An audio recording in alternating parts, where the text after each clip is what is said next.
네. 저희가 이번에 이제 살펴볼 장소는 바로 산마르코 교회라고 하는 곳입니다.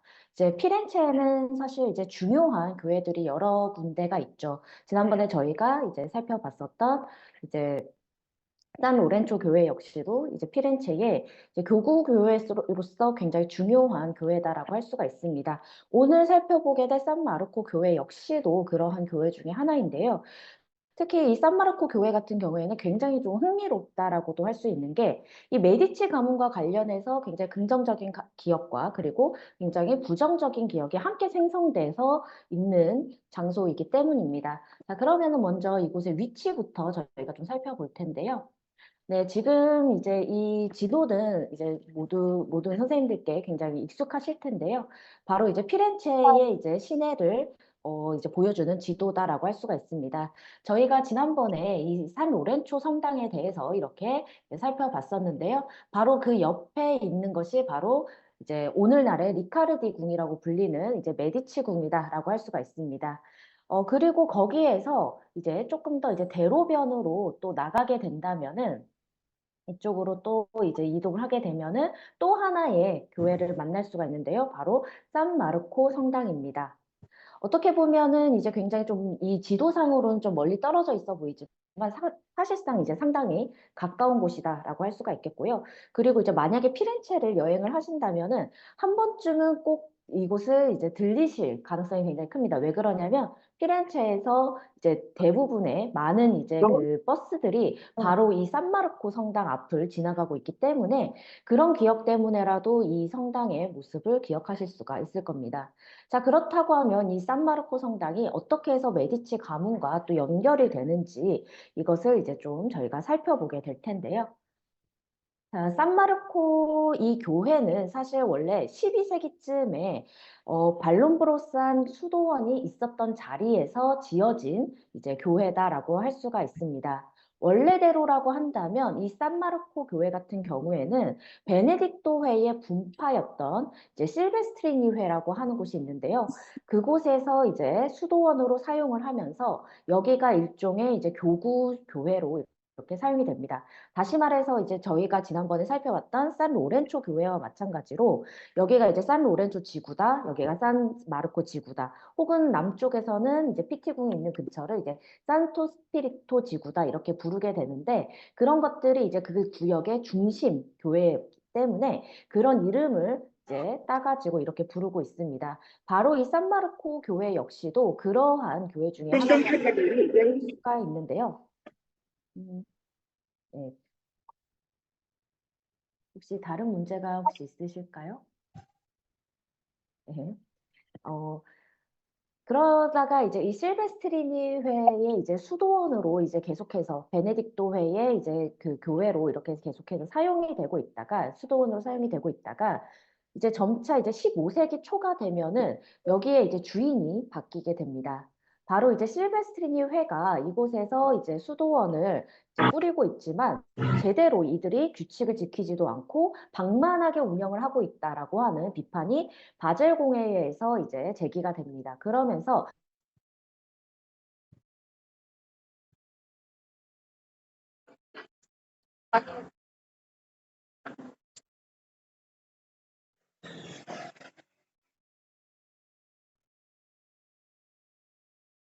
그곳에서 이제 그 도미니코회가 그 자리를 잡고 있었습니다. 이 도미니코회는 어떤 이제 그 수도회라고 할 수 있냐면요. 굉장히 이제 학문적인 이제 그 가톨릭의 여러 수도회들 중에서 굉장히 학문적이고 그리고 연구하는 것으로 유명한 이제 보통 그 중세의 여러 이제 신학자들 중에서 토마스 아퀴나스를 이제 신학대전을 비롯한 토마스 아퀴나스가 있는데 또 도속의 수도사입니다. 그래서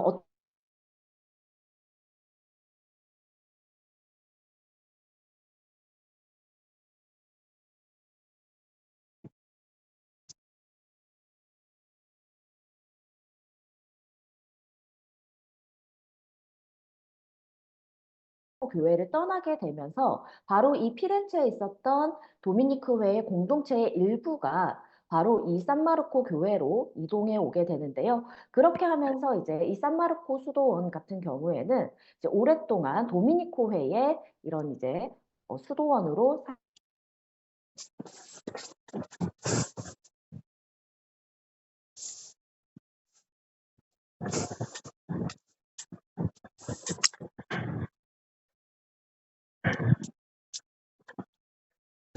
생활을 하고는 있었지만 굉장히 가난하고 그리고 제대로 된 수도원을 운영하기가 굉장히 어려웠다라고 할 수가 있는데요. 거기에 이제 도움의 손길을 내밀었던 인물이 바로 누구냐면은 국부 코지모였다라고 할 수가 있습니다. 국부 코지모 같은 경우에는 1437년에 사마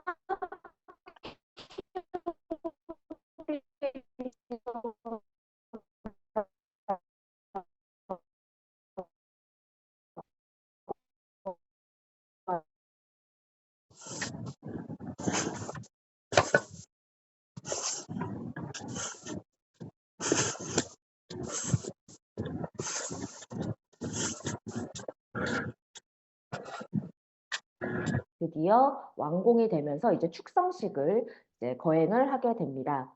여기 오른쪽에 보시는 이 그림들은 바로 이제 프라 안젤리코, 뭐 베아토 안젤리코라고 하기도 합니다. 이제 축복받은 자 안젤리코 이렇게 부르기도 하는데요. 이 안젤리코의 그림들입니다. 산마르코 수도원에 가시면은 거기에 이제 많은 이제 방들이 있고 바로 그 방마다 안젤리코가 이제 그린 그림들이 이렇게 자리 잡아 있는데 그 중에서 이제 가장 유명한 그림들이 바로 이제 이 위에 있는 수테고지 그리고 그 아래에 있는 산마르코 제다나다라고 할 수가 있습니다.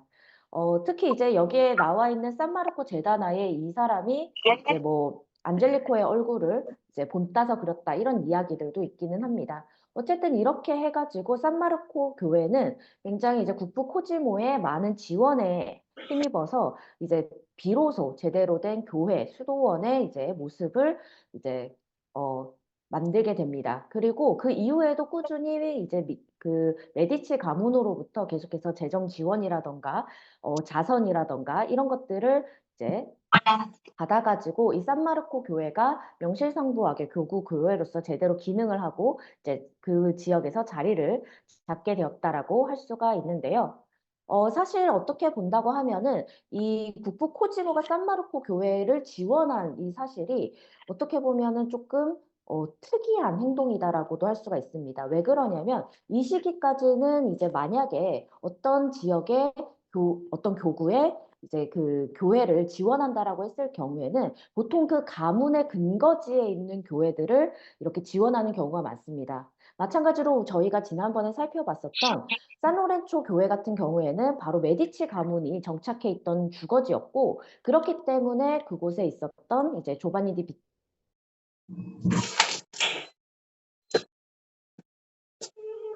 아빠.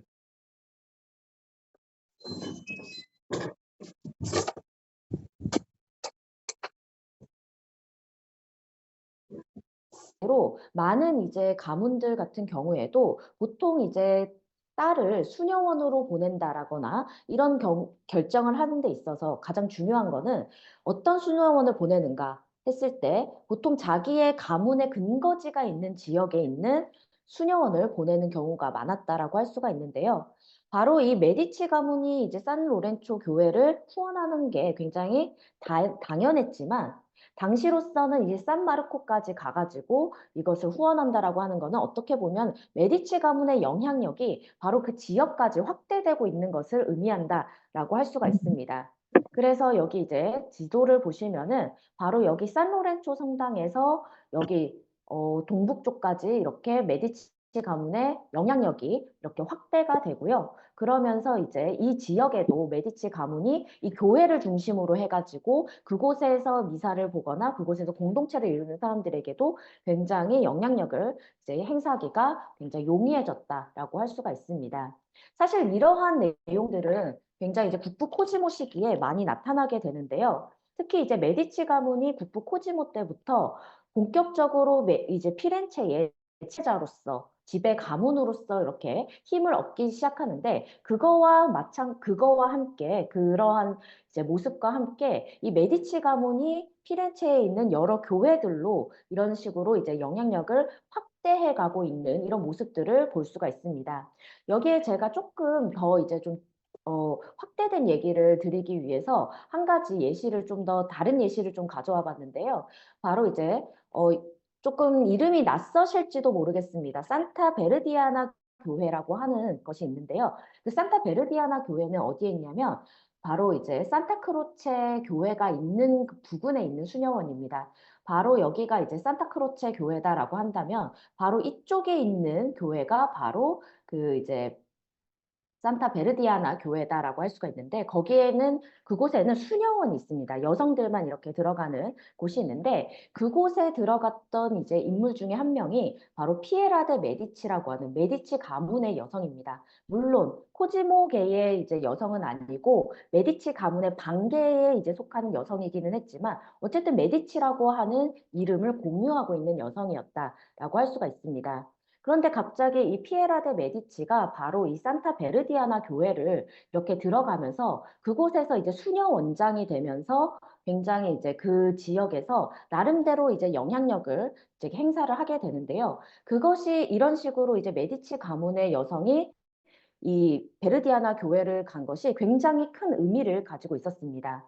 사실상 이제 코지모가 본격적으로 이제 권력을 잡기 시작하는 이런 15세기의 이제 메디치 가문의 여성들 중에서 수녀가 된 수는 굉장히 소수에 불과했습니다. 왜 그러냐면은 메디치 가문 정도가 되는 가문에서는 딸이라고 하는 존재는 정략 결혼을 위한 전략적인 결혼 동맹을 위한 이제 어떤 이렇게 보면 이제 인적 자원이다라고 할 수가 있는 것이죠. 그렇기 때문에 수녀원에 보내서 수녀로 만들기에는 너무나도 가치가 있었기 때문에 15세기 초에는 이제 메디치 가문의 여성으로서 수녀가 된 예는 굉장히 드물었다. 실제로 이제 15세기 초에 이 피에라 데 메디치가 수녀가 됐던 이 시기에 수녀가 됐던 이제 메디치 가문의 여성은 오직 3명에 불과했다라고 이제 집계가 되고 있습니다. 그만큼 굉장히 이제 드물었다라고 하는데요. 그런데 문제가 뭐냐면은 이 국부 코지모도 그렇고 국부 코지모의 부인이 콘테시나 바르디도 그렇고 당시 메디치 가문은 각 지역에 이제 메디치 가문의 영향력을 네트워크를 확장해 나가고 있는 과정에 있었고 그러한 과정 속에서 이제 교회라던가 수도원, 수녀원은 굉장히 중요한 의미를 가지고 있었습니다. 이제 국부 코지모가 이제 아까 말씀드렸던 것처럼 산마르코 교회에 대한 이제 후원을 이어나감으로써 그러면서 후원의 네트워크를 다른 이제 교구까지 이렇게 확장해 나가는 이런 과정 속에 있었는데 마찬가지로 국부 코지모의 부인인 콘테시나 바르디 역시도 같은 메디치 가문의 다른 부인들과 마찬가지로 지역 수도회에 있는 이제 사제단과의 접촉을 굉장히 늘려나감으로써 굉장히 이제 그 자신들의 메디치 가문의 네트워크를 계속해서 확장해 나가는데 일조를 하고 있었습니다. 하지만 그럼에도 불구하고 이렇게 수녀원이라고 하는 공간은 굉장히 특수한 공간이죠. 왜 그러냐면은 이 수녀원이라고 하는 공간은 굉장히 이제 봉쇄되어 있는 공동체고 그래서 외부인 아무리 여성이라고 하더라도 세속 여성이 이제 그 안에 아무런 연관성이 없는데도 그곳에 영향력을 행사하기가 굉장히 어려웠었습니다. 그런데 그렇기 때문에 15세기 중반까지도 피렌체의 여성 공동체들, 수녀원이라던가 종교 공동체라던가 이런 곳에 메디치 가문의 영향력은 굉장히 미약한 수준에 불과했다라고 할 수가 있는데요. 그런데 이제 어떻게 본다면은 이 산타 베르디아나 교회에 피에라 데 메디치 가문의 여성이 들어갔다라고 하는 거는 메디치 가문에서 그 수녀원이 있는 곳에 그 수녀원에 영향력을 행사할 수가 있고 그리고 그 수녀원을 중심으로 그 지역 공동체에 또 영향력을 행사할 수 있는 기반이 마련될 수 있었다라고 할 수가 있습니다.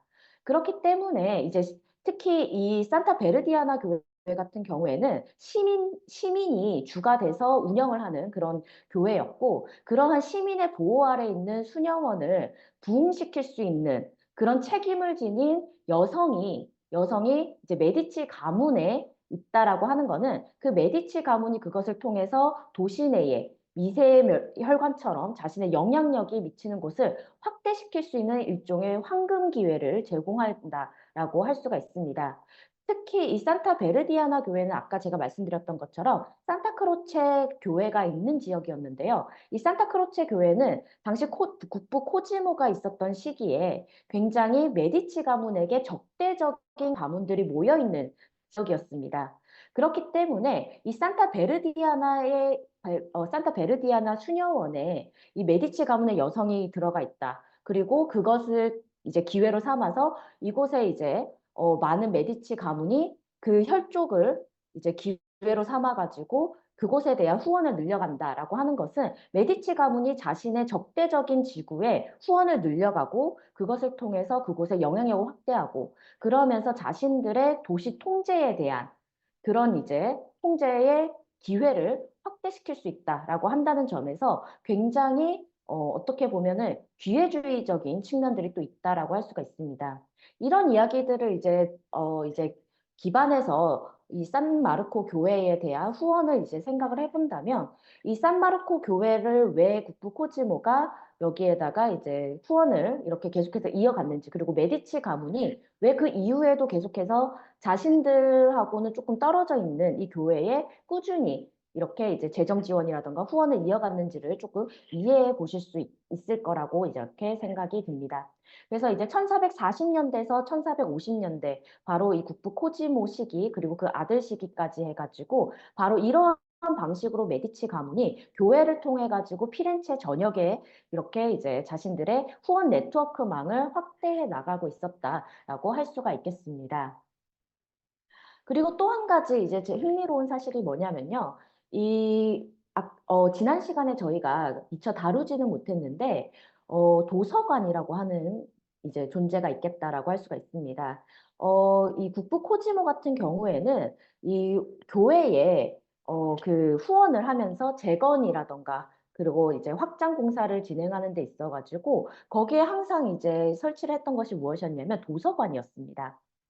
국부코지모는 수도원을 재건하면서 도서관을 함께 건축했다라고 했는데 이것이 바로 이제 산 로렌초 교회와 그리고 산 마르코 이 교회 두 곳 모두에서 도서관을 이렇게 짓게 됩니다. 특히 이렇게 지어진 도서관 같은 경우에는 일반 대중들에게도 이제 공개가 되었기 때문에 일종의 유럽 최초의 공립도서관이다라고 평가가 되기도 합니다. 그래서 이후에 나중에 메디치 가문이 이후에 교황이 돼가지고 로마에 있을 때 이런 로마 바티칸에서 도서관이 설립되는데 이렇게 영향을 주게 된 것도 이 피렌체에서 이런 식의 이제 공립도서관이 바로 이런 수도원에서 교회에서 나타났기 때문이다라고 할 수가 있는데요.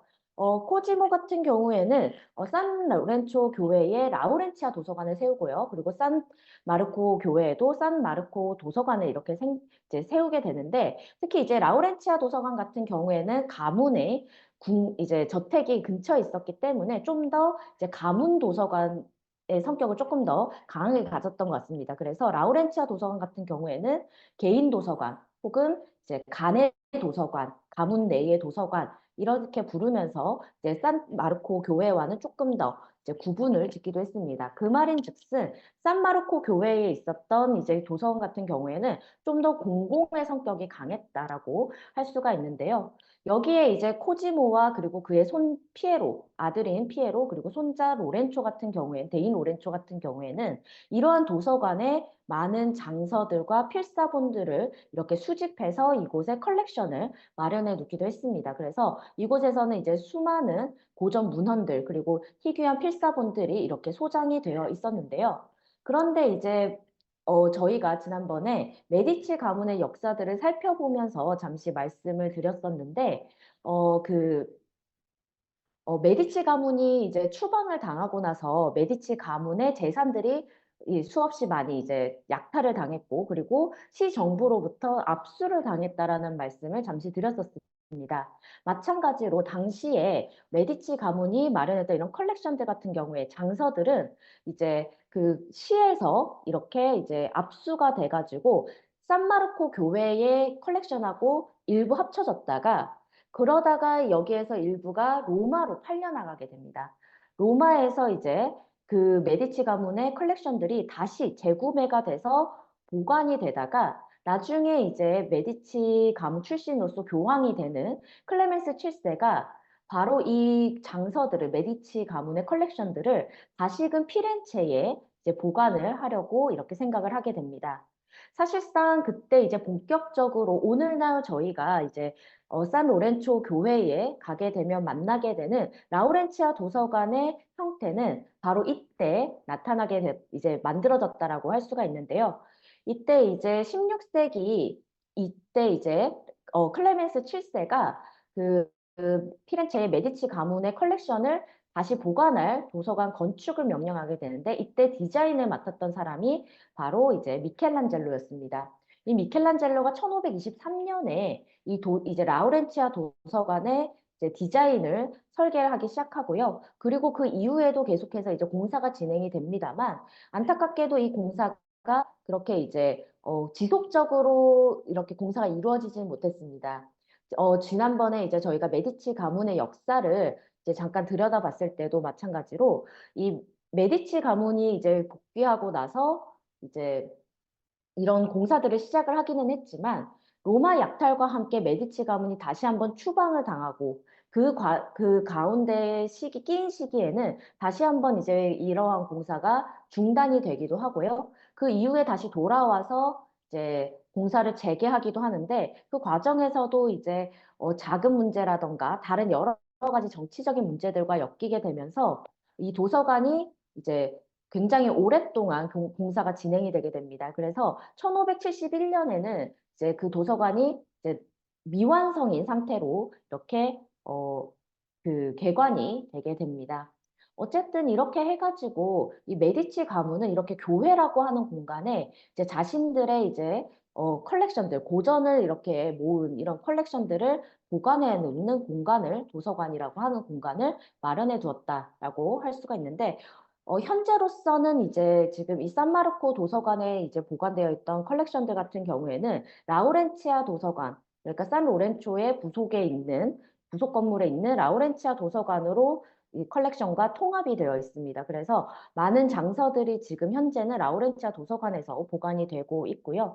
여기에서 이제 이러한 컬렉션들을 보면 당시 메디치 가문의 컬렉션이 얼마나 대단했는지를 보실 수가 있는데 유스티니아누스 법전, 이 유스티니아누스 법전 같은 경우에는 이제 과거 이제 동로마 제국의 황제였죠. 이 유스티니아누스 대제 같은 경우에는 이 유스티니아누스 대제가 동로마 황제로서 로마법 대전을 만들게 되는데 오늘날의 이제 그 현대 법의 근간이 되는 법 중에 하나입니다. 그러한 이제 법전이 보관이 되어 있고요. 그리고 이제 율리우스 카이사르의 갈리아 전기 중세 필사본 굉장히 아름답습니다. 그런 것들도 역시 보관이 되어 있고 그리고 이제 초기 성경 이제 필사본들 코덱스 아미티누스라던가 이러한 희귀 필사본들 같은 경우에 굉장히 이런 희귀 필사본을 포함해서 굉장히 많은 필사본들 그리고 이제 책들 그리고 심지어는 파피루스 같은 경우에도 이제 이곳에 많이 보관이 되어 있습니다. 유럽에서는 가장 많은 이제 파피루스 필사본을 가지고 있는 곳이다라고 얘기가 가지고 있는 곳 중에 하나다라고 얘기가 되고 있기도 한데요. 이런 것들을 봤을 때 당시 메디치 가문이 가지고 있었던 이런 이제 수집 그리고 고전, 문헌들 이런 것들이 얼마나 컬렉션이 대단했는지를 조금 이제 엿볼 수 있겠다라고 할 수가 있습니다. 한 가지 약간 여담으로 말씀을 드리자면은 어떻게 이 메디치 가문이 이렇게 많은 필사본을 모으는 것이 가능했을까? 이런 의문이 들 수도 있는데요. 그것은 왜 그랬냐면은 이제 국부 코지모가 이제 메디치 가문의 이제 위상을 떨치고 그리고 피렌체라고 하는 도시에 이 도시가 굉장히 중요한 도시다. 이 피렌체라고 하는 이제 도시가 이제 유럽 안에서 굉장히 중요한 의미를 가지고 있는 아주 큰 도시다라고 하는 것을 이제 강조하기 위해서 피렌체의 공의회를 개최를 하게 됐는데 그것이 피렌체 공의회입니다.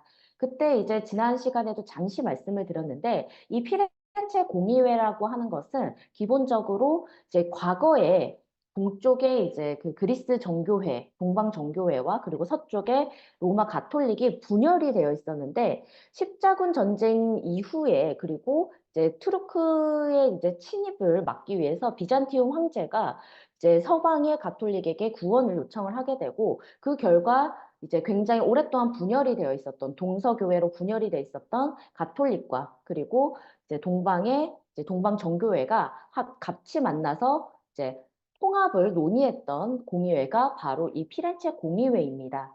사실상 이것이 이제 실질적인 결과를 낳았는가는 차치하더라도 당시에 이렇게 비잔티움의 많은 학자들이 피렌체를 방문을 했었고요. 그리고 피렌체에서 많은 학자들과 교류할 수 있는 이런 여러 가지 기회들을 이제 갖게 되는데요. 그러다 보니까 이후에 비잔티움 제국이 멸망하고 나서 이곳에 있었던 많은 학자들이 과거에 자신들을 환대해 줬었던 피렌체를 기억하고 많은 비잔티움 학자들이 피렌체로 넘어오게 됩니다.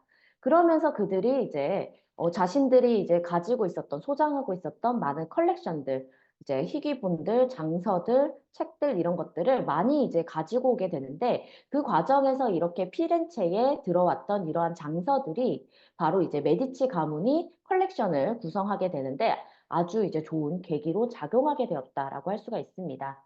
자, 어쨌든 이렇게 해가지고 이 교회들 같은 경우에는 이제 어떻게 보면 메디치 가문의 이런 컬렉션들을 보관하고 있는 장소로서도 의미를 가지고 있다라고 할 수가 있습니다.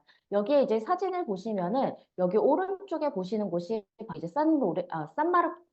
산마르코 이제 도서관의 이런 회랑을 이렇게 보여주고 있고요. 그리고 여기 이제 라우렌치아 도서관은 여기가 조금 더 화려하게 지어져 있습니다. 그리고 여전히 이제 그 학자들이 책을 보고 이제 연구를 할 수 있는 이러한 이제 의자들, 책상들 이런 것들이 여전히 보존이 되어 있다라고 할 수가 있습니다.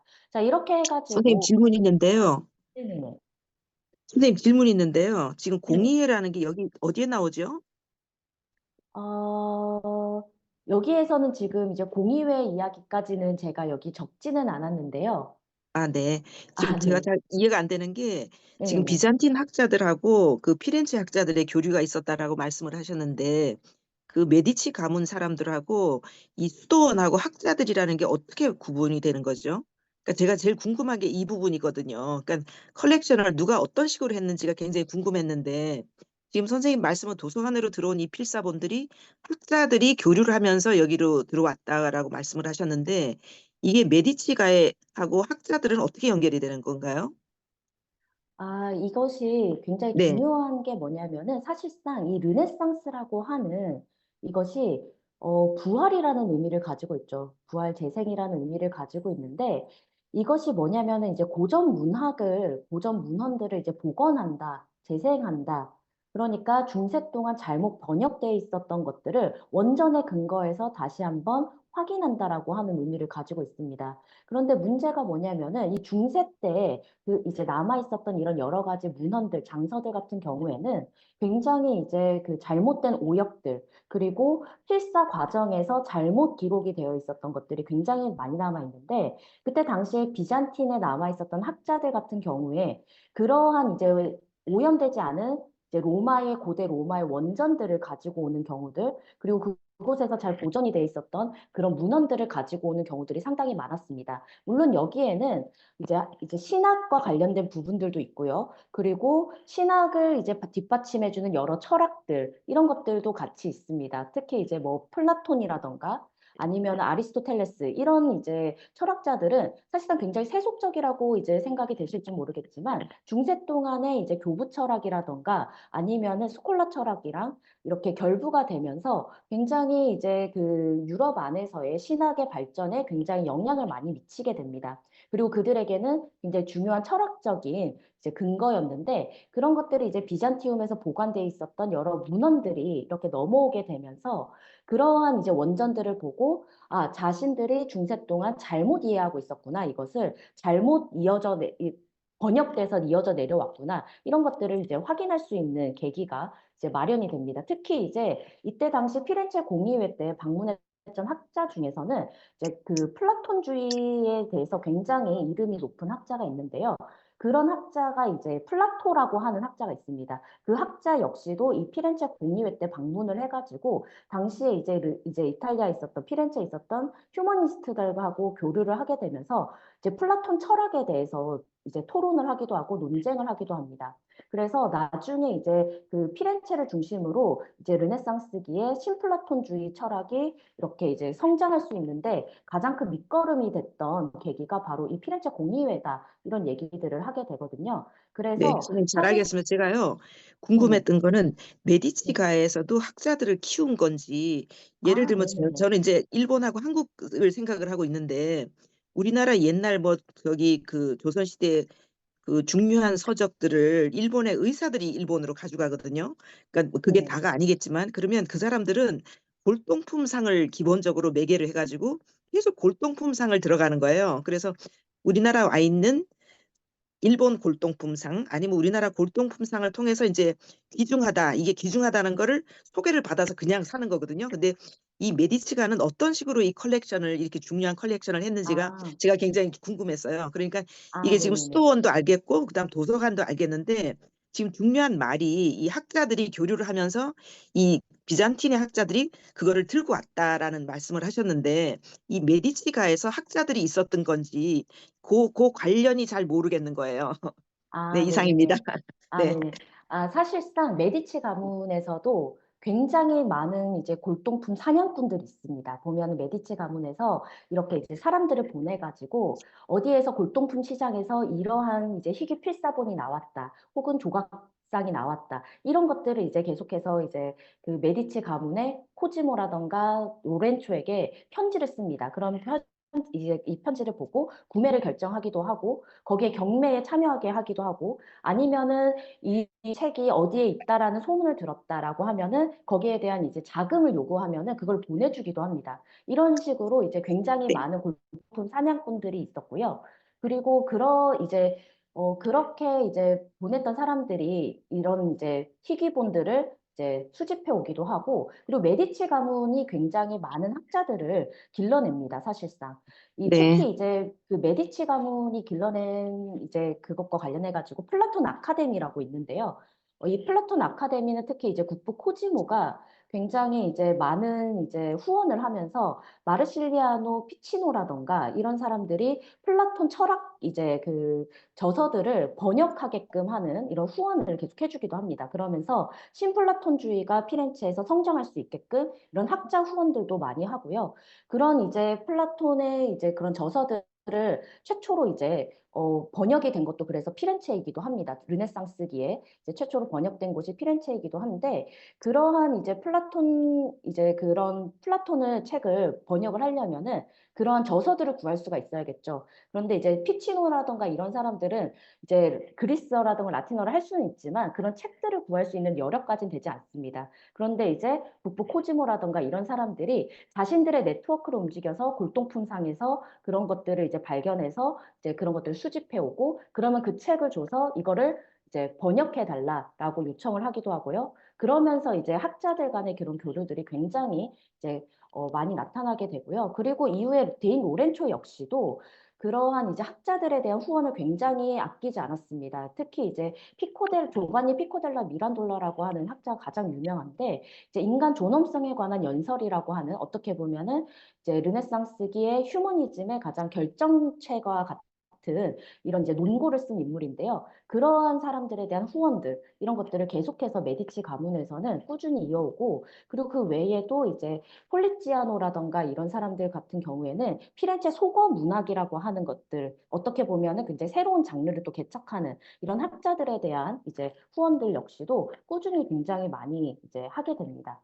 그렇게 네, 하면서 알겠습니다. 이제 예, 네. 그래서 감사합니다. 예, 네, 그래서 이제 이 부분은 제가 또 다른 시간에 한번 또 다룰 예정이거든요. 그래서 네, 그 왜 플라톤 철학이나 이런 것들을 후원했는지 이런 부분은 그때 다시 한번 말씀을 드리도록 하겠습니다. 네, 어쨌든 이렇게 해서 이 산마르코 교회라고 하는 거는 어떻게 본다면은 이제 메디치 가문이 다른 교구로 자신의 영향력을 확장해 나가는 이런 이제 모습을 보여주고 있고요. 그것과 함께 메디치 가문의 이제 컬렉션들을 보존하는 일종의 장소로 이렇게 활용이 되었다라고 할 수가 있습니다.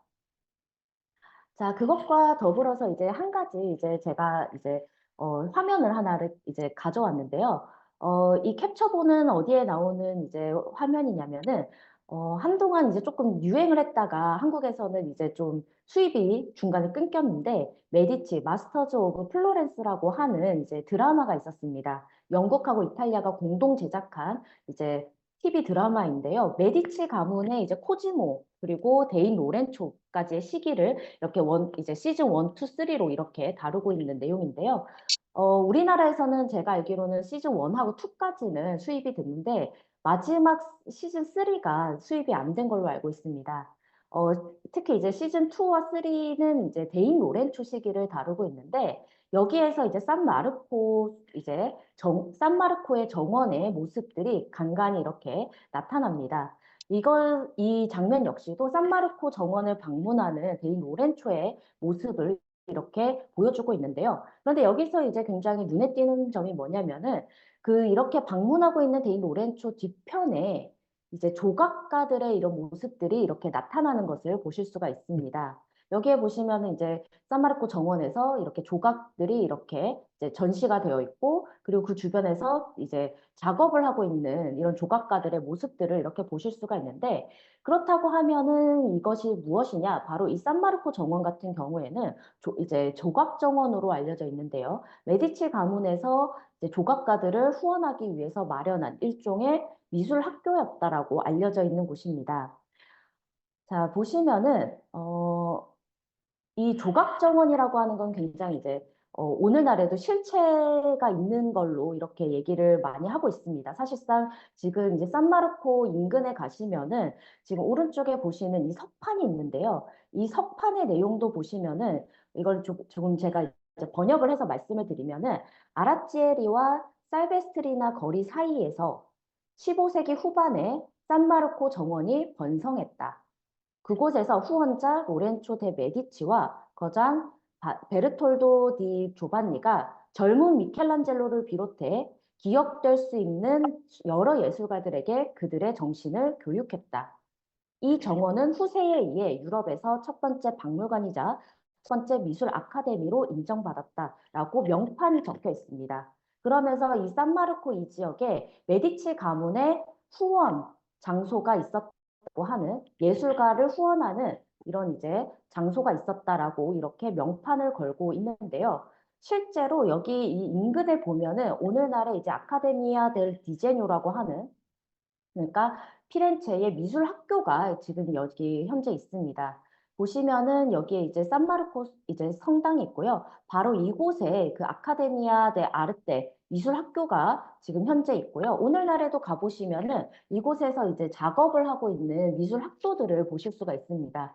그리고 바로 이곳에 그 미켈란젤로의 가장 이제 중요한 작품 중에 하나인 그 어, 그 다비드상이 원본이 보관되어 있는 곳이 바로 이곳이다라고 할 수가 있는데요. 그렇다고 하면은 왜 이곳에 있었는가? 바로 이곳에 이제 산마르코 정원, 조각 정원이 존재했기 때문에 이곳에 이제 이러한 미술학교, 오늘날의 미술학교가 여전히 이제 자리 잡고 있다라고 할 수가 있습니다. 자, 보시면은 이렇게 이제 실체가 있다. 이렇게 지금 도시에서는 그러한 기업들을 계속해서 재생을 하고 있는데요. 1480년 이것이 이제 처음에 만들어졌다라고 하는 기록은 이제 1480년에 만들어졌다라고 기록이 되어 있습니다. 그래서 이제 데인 로렌초가 다양한 조각상과 인물상으로 이 산마르코의 정원을 꾸몄고 석공들이 이곳에서 작업을 했다라고 이렇게 설명하는 글들이 나와 있는데요. 여기에 대해서 이제 얘기를 하고 있는 사람 중에서 가장 중요한 사람이 누구냐면은 바로 조르조 바자리, 미술가 평전이라고 하는 책을 이제 최초의 이제 미술가 이제 평전을 썼다라고 하는 이 바자리가 바로 이곳에 이제 조각정원이라는 것이 있었다라고 하는 글을 이제 이렇게 이제 남기게 됩니다. 이 바자리가 왜 이곳에 데인 로렌초가 이 조각정원을 만들었는가 그 이유에 대해서 설명을 하는데요. 데인 로렌초가 이제 피렌체에서 이제 회화보다 조각이 별로 발달을 못했다, 뒤떨어져 있다라고 느껴서 조각가들을 길러내기 위해서 조각가에게 특화되어 있는 학원을 세우려고 바로 이 조각정원을 만들었다라고 이렇게 주장을 합니다. 그러면서 바로 이곳에 이제 산마르코라고 하는 곳에 바로 이제 정원이 있는데 그 정원에 바로 데인 오렌초가 여기에 미술 학교를 세웠다. 최초의 미술 학교가 바로 이곳이었다라고 이렇게 주장을 하게 됩니다. 그 이유가 뭐냐면은 바로 이제 16세기 중반에 이제 코지모 1세가 토스카나 대공이 되고 그리고 조르조 바자리가 그곳에서 이제 궁정 화가로서 이렇게 활동을 하게 되는데 바로 코지모 대 메디치에게 이제 당신의 조상이 데인 로렌초가 바로 이곳에서 조각 학교를 세웠다. 그러니까 그것을 이어가지고 바로 이곳에 아카데미아 델 디제뇨 그러니까 바로 이제 미술 학교를 세워야 된다. 바로 그곳의 초기 모습이 바로 이 조각 정원이다라고 이렇게 주장하면서 등장한 이야기입니다. 그래서 1550년 이때에 바로 이제 그 16세기 중반에 이렇게 학교를 이렇게 세워야 되는 당위성에 대해서 이렇게 얘기를 하는데요. 그러면서 이제 이전 세기, 15세기에 바로 데인 로렌초가 이곳에 조각 정원을 만들었고 그 조각 정원에서 이제 석공들, 조각가들이 이제 조각을 배우게 되면서 이 조각 정원에서 고대 예술품들을 보면서 이 조각을 배우게 되면서 조각의 실력을 키우게 됐고 그것이 지금 오늘날의 피렌체의 예술의 수준을 높였다라고 이렇게 주장을 했습니다. 그러면서 이곳에서 이제 미켈란젤로의 동료로 알려져 있는 이제 여러 이제 예술가들의 이름을 거론을 하면서 여기가 이곳이 정말로 실존했었다라고 이렇게 얘기를 하고 있긴 하는데요. 자, 그렇다고 하면은 이것의 이제 내용을 조금 더 살펴볼 필요가 있는데요. 사실상 이 조각 정원이라고 하는 것이 지금도 계속 회자가 되고 많은 부분에서 이제 데인 로렌초의 예술 후원과 관련해서 가장 큰 업적 중에 하나다라고 얘기가 됩니다. 특히 이곳에서 이제 길러낸 가장 큰 이제 그 실력자, 예술가라고 한다면 바로 미켈란젤로를 얘기를 하고 있는데요. 실제로 당시에 많은 이제 어, 이제 그 사람들이, 예술가들이 이곳에 이 조각 정원과 미켈란젤로를 연관지어서 얘기를 많이 하고 있습니다. 그 중에 한 명이 이제 콘디비라고 하는 인물인데요. 콘디비가 이제 미켈란젤로와 관련된 이제 일화를 이렇게 이제 소개를 하고 있습니다. 그래서 이제 1490년경 조각 정원의 관리자가 이제 그라니치라고 하는 사람인데요. 그라나치라고 하는 사람인데 이 관리자가 미켈란젤로를 로렌초에게 소개를 하였다. 그리고 이 미켈란젤로가 이제 조각한 파우누스, 이제 그 목축의 신이라고 하는 고대 그리스 로마 신화에서 등장하는 목축의 신이라고 하는 파우누스의 머리를 조각했는데 거기에 감명을 받고 이 로렌초가 미켈란젤로 후원하기 위해서 그를 가솔로 데려갔다. 이렇게 주장을 하고 있습니다. 이러한 이야기는 사실 이제 바자리의 이제 책에서도 등장을 하는데요. 바자리 같은 경우에는 개인 로렌초와 미켈란젤로의 만남을 조금 더 이제 재밌는 에피소드로 전하기도 합니다. 이 미켈란젤로가 이제 이러한 이제 파우누스의 머리를 조각을 하는데 이 파우누스는 보통 늙은이의 얼굴을 가지고 있습니다. 노인의 얼굴을 가지고 있는데 그것을 이제 조각하고 있는 미켈란젤로를 보고 데인 로렌초가 노인은 완벽한 이빨을 가지고 있지 않다. 치열이 그렇게 완벽할 수가 없다라고 조언을 했고 이것을 받아들인 미켈란젤로가 즉시 조각상의 이빨에 구멍을 냈다. 그리고 거기에 이제 감탄한 데인 로렌초가 미켈란젤로를 자신의 저택으로 데려와 가지고 아들처럼 대우하면서 후원했다라고 이제 조르조 바자리 역시도 비슷한 이야기를 전하고 있습니다. 어떻게 보면 이 이야기 같은 경우에는 천재 예술가보다 한 수 위에서 조언하는 후원가 데인 로렌초의 굉장히 신화적인 모습을 이제 그려내고 있다라고 할 수가 있는데요. 그런데 이제 이것이 진짜였을까? 사실상 이 이야기가 진실이었는지는 정확하게 이제 그 후대에 어떻게 보면 좀 전설적인 이야기처럼 에피소드로 전해져 내려오는 거지 실제로 미켈란젤로가 그러한 거에 대해서 기록을 남긴 거는 제대로 남아있지는 않습니다. 그리고 사실상 이것이 진짜였을까라고 한다면은 진짜였을까 약간 좀 의심하게 되는 이야기도 있는데요. 이제 안노니모 말리아 베키아노라고 하는 사람이 이 조각 정원에 대해서 또 얘기를 하게 되는데 굉장히 미켈란젤로의 이야기와 상당히 흡사합니다. 그런데 이 기록이 굉장히 좀 의심을 사게 되는데요. 왜 그러냐면 연도상으로 이게 맞지가 않습니다.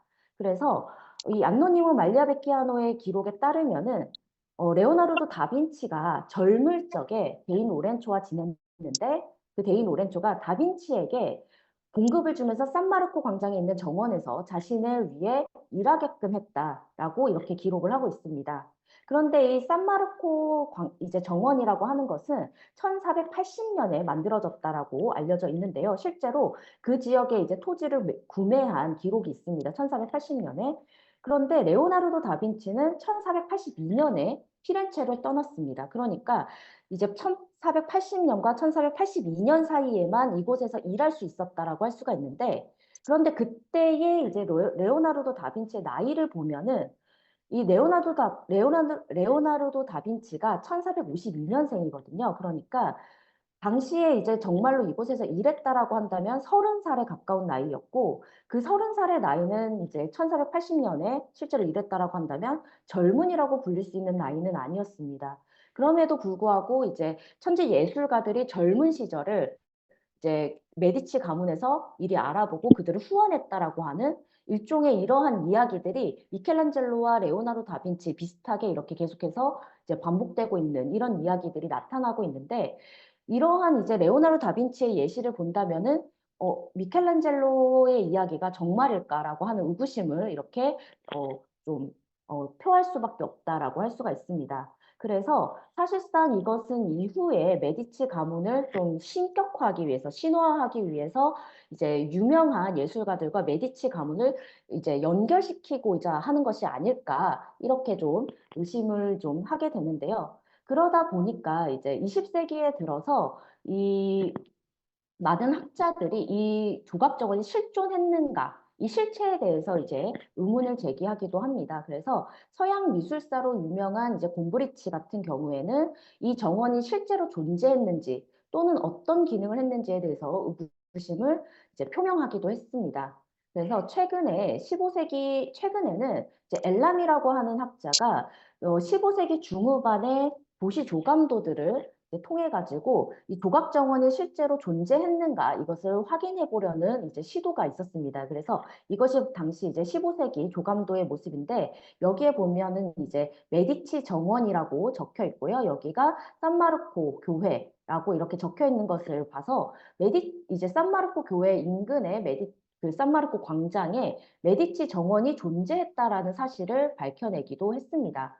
그런데 이제 문제가 뭐냐면 이 메디치 정원이라고 하는 존재가 확인이 되고는 있지만, 이런 식으로 조감도를 통해서 확인이 되고는 있지만, 그 정원이 실제로 이렇게 조각 학교로 기능했다라고 하는 증거는 아직까지는 명확하게 밝혀지지는 않고 있습니다. 그래서 여전히 이제 곰브리치가 했던 예술 후원자로서의 초기 메디치 가문이라고 하는, 그래서 표명했던 의구심이 여전히 유효하다라고 할 수가 있는데요. 이제 곰브리치가 이제 남긴 이제 글에서 어떻게 얘기를 했냐면요. 아, 이 유명한 정원들이 그들의 주인만큼이나 알 수 없는 것으로 판명되다니. 우리는 어디에 정원들이 있었는지 혹은 무엇이 정원을 이루고 있었는지 알지 못한다라고 할 수가 있습니다. 물론 지금은 이 정원의 위치는 산마르코 수도원 인근에 있다는 것까지는 확인이 됐지만, 실제로 그곳이 어떤 기능을 했는지까지는 아직까지는 조금 신화로 덮여 있다라고 할 수 있습니다. 그럼에도 불구하고 이 산마르코 교회가 초기부터 이제 메디치 가문과 긴밀한 관계를 맺고, 그리고 메디치 가문의 예술 후원이라던가 수집 이런 것들과 굉장히 이제 많은 연관을 맺었기 때문에 굉장히 이제 많은 오늘날에 이제 그 피렌체 도시 차원에서는 이 조각 정원이 이제 실체인 것처럼 이제 얘기하면서 이렇게 명판을 걸기도 했었는데요. 아직까지는 조금 더 밝혀져야 될 부분이 좀 남아 있다라고 이제 말씀을 드릴 수가 있겠습니다. 자, 그렇다고 하면은 이 메디치 가문의 후원이 그러면 그냥 과장된 걸까? 이렇게 이제 좀 의문을 이제 제기해 볼 수가 있겠는데, 사실상 이제 이 메디치 가문의 후원에서 이제 중요한 측면은 아까도 잠시 말씀드렸지만 도서관이라고 하는 것에 저는 가장 중요하다고 저는 생각을 합니다. 이런 학문 분야의 발전에서 메디치 가문이 굉장히 많은 이제 역할들을 했다라고 할 수가 있는데요. 이제 이제 데인 로렌초의 할아버지인 국부 코지모 때부터 이제 플라톤 아카데미가 본격적으로 이제 시작이 되고, 그리고 그것이 이제 화려하게 꽃을 피운 것이 바로 데인 로렌초 시기였다라고 할 수가 있습니다. 이 데인 로렌초는 아까 말씀드렸던 것처럼 이제 할아버지와 마찬가지로 굉장히 필사본 수집에 열을 올렸던 인물이고요. 오히려 이 데인 로렌초 같은 경우에는 회화 후원보다는 이러한 이제 수집에 좀 더 관심을 많이 가졌던 것으로 오늘날의 학자들은 보고 있습니다. 그래서 여기에서 이제 고대 필사본들을 수집하고 거기에 이제 거기에 근거해 가지고 고전을 이제 재생시키고 부활시키는 이런 작업들을 계속해서 하게 되는데요. 거기에 그치지 않고 그에 기반해 가지고 피렌체의 속어 문학들, 이제 피렌체 토속적인 언어들을 사용하는 그런 속어 문학들을 발전시키기도 했습니다. 그래서 데인 로렌초 시기에는 루이즈 풀치라던가 아뇰로 플리치아노라던가 이런 인물들, 이제 당시에 피렌체의 굉장히 유명한 문인들의 후원을 계속하기도 하고요. 특히 이 플리치아노 같은 경우에는 당시 이제 데인 로렌초가 파치 음모 때 습격을 당했을 때 같이 있었던 인물로 알려져 있습니다. 그리고 그 이후에 파치 전쟁 때 메디치 가문의 편에 서가지고 파치에 대한 비난과 비판을 하는 그러한 여러 이제 글들을 많이 썼던 중요한 인물 중에 하나이기도 하고요. 그리고 데인 로렌초 같은 경우에는 이런 피렌체 안에 있는 이제 학자들만 이렇게 키운 것이 아니고 심지어는 피렌체 바깥에서 뛰어난 철학자를 피렌체로 초청해가지고 그런 이제 학자들을 이제 길러내기도 했습니다. 후원을 하기도 했는데요. 바로 이제 아까 잠시 말씀드렸던 인간의 존엄성에 관한 연설로 유명한 이제 휴머니스트 조바니 피코델라 미란돌라입니다. 이 조바니 피코델라 미란돌라 같은 경우에는 조화로운 보편 철학을 지향하고 있었던 인물인데요. 그러다 보니까 이제 굉장히 철학과 신학의 조화라고 하는 거, 그리고 이제 유럽 바깥에 있는 이제 뭐 이집트의 이제 신비학이라던가 이런 것들에 대해서도 굉장히 많은 이제 그 도예를 보여줬던 철학자입니다. 특히 이제 이 인간의 존엄성의 연설 같은 경우에는 조반니 피코델라 미란돌라가 이제 24살의 나이로 이제 집필했다고 알려져 있는데 아까도 잠시 말씀드렸다시피 이 글은 르네상스 휴머니즘의 정수를 담아낸 작품으로도 유명합니다. 그래서 인간이라고 하는 존재에 대해서 이제 휴머니즘적인 시각에서 이제 집필한 책으로 이렇게 알려져 있는데요.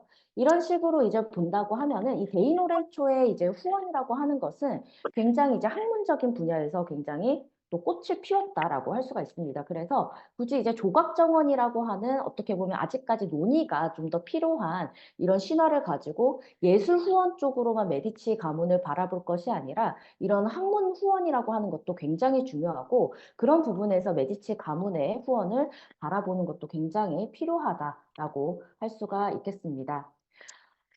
저희가 지금 이제 8시 25분 정도가 됐는데요. 저희가 15분 정도 이렇게 이제 휴식을 취하고요. 그 다음에 이제 메디치 가문 이제 후원에 관해서 이렇게 말씀을 드렸는데 이 산마르코가 이제는 반 메디치에 대한 이제 중심지로 거듭나게 되는 과정에 대해서 좀 설명을 또 드리려고 합니다. 그래서 15분 뒤에 이제 40분에 다시 이제 강의를 다시 재개하도록 하겠습니다.